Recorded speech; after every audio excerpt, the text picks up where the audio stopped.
kadib markii saaka lagu waabaristay ciidamada militariga ee dowladda federaalka Itoobiya oo isku gadaamay xarumaha muhiimka ah ee dowladda sida baarlamaanka, xarunta xisbiga iyo jidadka muhiimka ah. waxaana magaalada ka dhacay saaka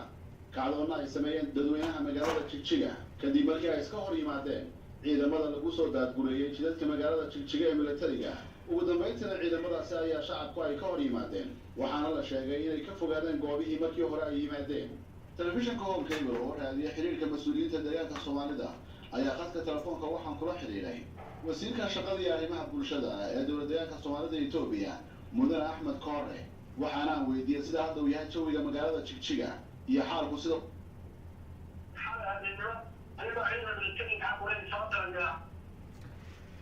السلام عليكم ورحمة الله وبركاته ومختار سليمان ومانتا waxaan aad aan ugu faraxsanahay inaan ila wadaago dareenkayga iyo shucuurtayda ku wajahan shaqooyinka iyo arrimaha ka taagan dowladda deegaanka Soomaalida Itoobiya. run ahaantii waxaan aad uga cudur daaranayaa hadda ka hor waxaan soo galay maanta live baan soo fariistay laakiin waxaan la kulmay waxoogaa technical problem oo studioga ama shaqadiya ayaa waxoogaa cilad yar iga gashay. saa darteed baan markaa hadda aan u bedelay inaan video soo duubo oon kaga hadlo waxyaalihii ama fikirkii markii hore bay igu kalifay inaan soo fadhiisto maanta aanan inila sheergareeyo fikirkayga. run ahaantii waxaan maanta aad iyo aad aan u jeclaan lahaa inaan halkan baaq aan u diro ummadda ku nool dowladda deegaanka Soomaalida Itoobiya. sidaynu wada ognahay siyaasaddan cusub ee hadda ka hana qaaday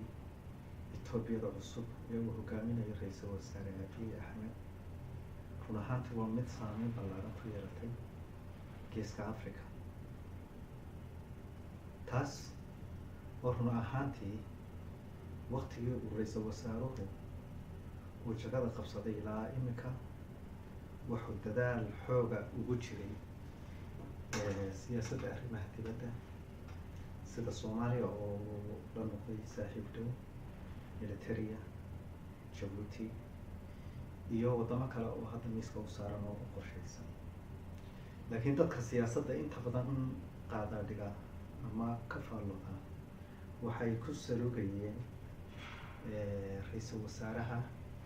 in ay dhibaatooyin iyo shaqaaqo ay ka jiraan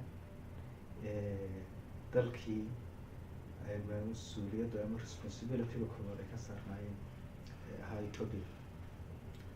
sidaad wada ogsoon tihiin bilahan dambe waxaa jiray isku dhac qowmiyadeed oo u dhexeeya qowmiyadda Oromada iyo qowmiyadda Soomaalida taas oo dhibaatadu ay ka dhacday xadka dheer ee u dhexeeya labada qowmiyadood oo run ahaantii xad ballaaran leh. sida Mooyaale ilaa Tundile Guuleed Jinacsan waxaa jiray shaqaaqooyin soo noqnoqday oo ka dhacayay. run ahaantii dhibaatooyinkan waxay ahaayeen kuwa ku salaysan arrimaha siyaasi ah oo siyaasadda ay ka dambeysay fikir ahaantay. haddaba waxaa maanta isweydiin lahaa ama aan halkan usoo fadhiistay waxa weeye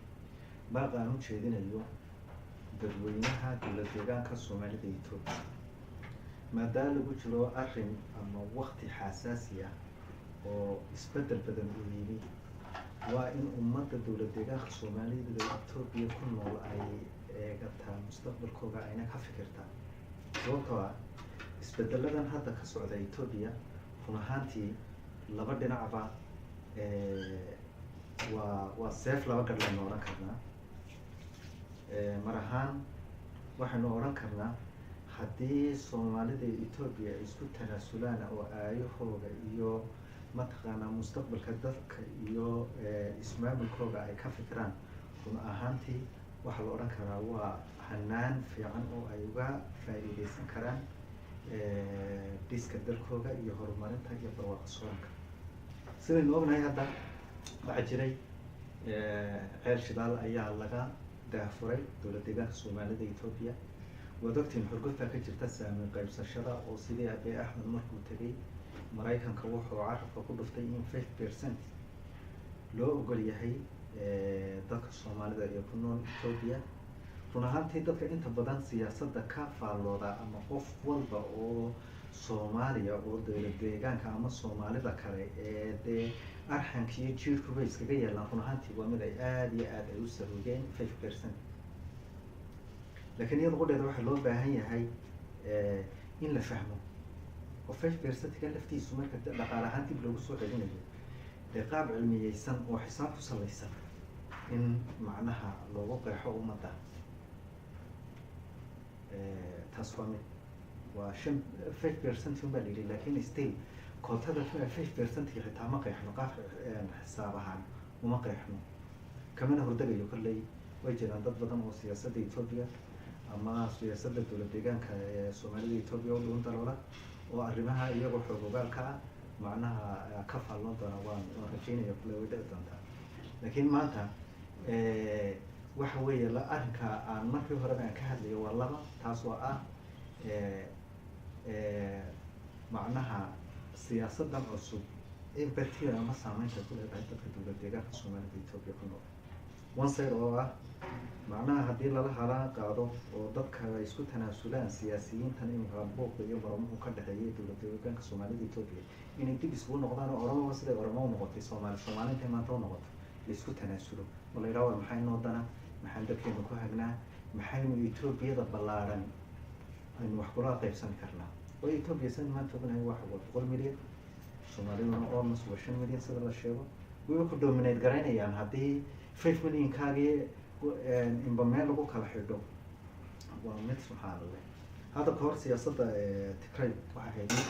ku salaysan mataqaanaa qowmiyad iyadoo aanan jeclayn inaan macnaha aan kusii kala tago haddana federal states baa jiray state walbana wuxuu u madax banaanaa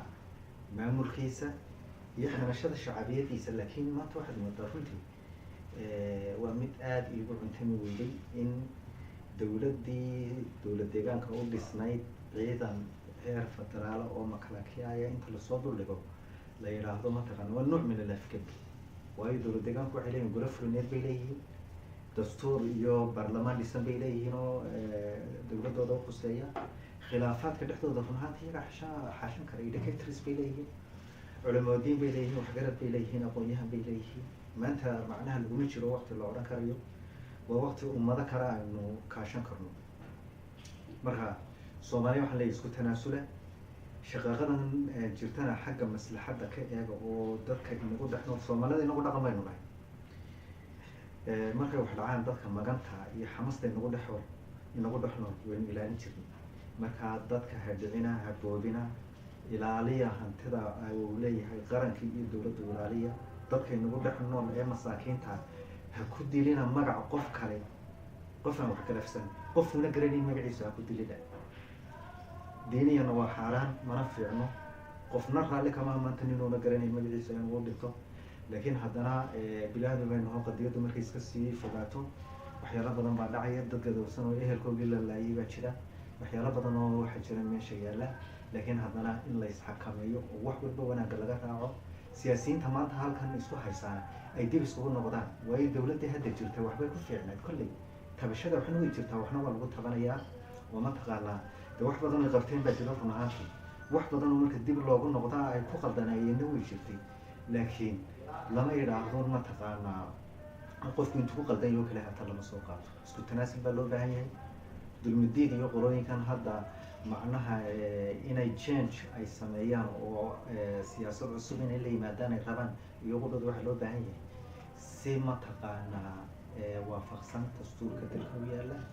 nidaamka Soomaaliya ay leedahay dhaqankii aynu lahayn inay geed hoosteeda inay isku tanaasulno inaynu cadow aynaynu isku jegin oo horey geed baa yidhi gudana yimaad geysan hadduna barkay ugu jiray marka Oromo qudheeda ina waxaynu nahay Soomaali iyo Oromo waa laba qowmiyadood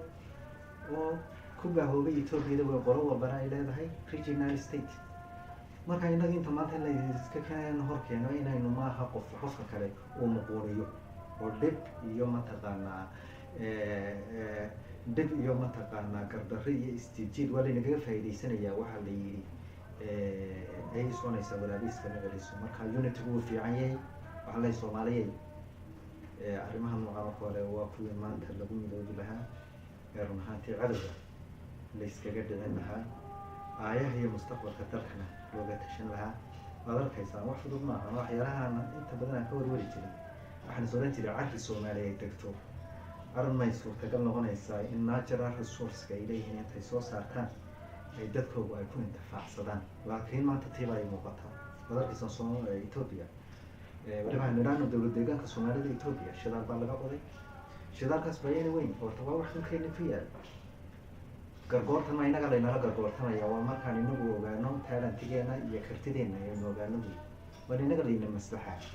waa waxaan xaqa u lahayna waa inaan qaadanaa oo inaan xaq kala raadsan wixii inoo qalmana waa inaynu qaadanaa marka maanta tiibaa dhawooday shidaal baa lasoo saaray dalku barwaaqa soora buu galaya waxaan odhan lahaa oraha halkaa kusoo darsan lahaa waa la doogaya yaan la bacday nimcadana yaan la iska daadin dagaalna maanta waxba laguma gaaro dagaal waxba laguma hadlo deganaanta inaan maskax isticmaalno inaan damiirka isticmaalno inaan isku duubnaan aan ku wajahno wax walba oo maanta inaga qaldan darset waxay solantaa waa taa kaliya hata ee maanta horumar ku gaari karayo marka dhibaatooyinkan waxaan aaminsanahay waa iska dhamaanayaan berri ka maalin laakiin in dadku ay isku tanaasulaan oo mataqaana aanan la iseegin muddo ka taagto ma fiicno la iskumana fiirsado bilaad waa iska qalab badan yihiin marka waxaa loo baahan in la isku tanaasulo aayaha dalka iyo dadka laga tashado waxaan aaminsanahay maanta dowlad deegaanka Soomaalida Ethiopia waxay ahayd buqcad ama meel dan u ah Soomaalida meel walba ay ku nooshahay shanta Soomaaliyeed oo meesha kale ay ku wada nool yihiin wax badan hay jiraan laakiin ana waxaan aaminsanahay waa meel Soomaalida kale markay guryahooda ay ku gabtaan magangelyo maanta ay helayeen iyadana maanta haddii ay saa noqoto dee Soomaali waxay noqonaysaa meel u fiyow ma jirto shimbirtii geedkii ku fadhiisanaysay laga gooysay baa noqonaysaa fikir ahaantii aniga waa sida marka waxaan la isku tanaasulo wanaagga ka raaca dadka inagu dhex noolaya xamasta iyo mataqaanaa waxyaalaha hantidii dowladdu ay lahayd inagaa leh shacabow habaabiinina gaariyaashaad jajabinaysaan joojiya hantida aad boogaysaan joojiya dadkaan waxba galabsan ee hantidooda aad bililaqaysanaysaan joojiya waa xaaraan diiniyana waa xaaraan mana fiicno wax qiyamka bini-aadmigu qaadan karana maaha qof walbo damiirlana ma jeclo qofna ma jeclo in isagoo meel kale marto ah haddii dadka uu kasoo jeedaa waxay sameeyaan in isaga lafihiisa iyo markiisa loo kala afto nina taas damiirkiisu ma qaadanayo mana jeclo inay ku dhacdo maadaama saa tahay waxaan baaq u dirayaa dadweynaha ku nool dowlad deegaanka Soomaalida Ethiopia inaad dad sharaf iyo karaamo leh baynu ahayn markii horeba inaad karaamadii iyo sharaftii iyo dadnimadii aan lahayn inaad ilaalisaan wassalaamu calaykum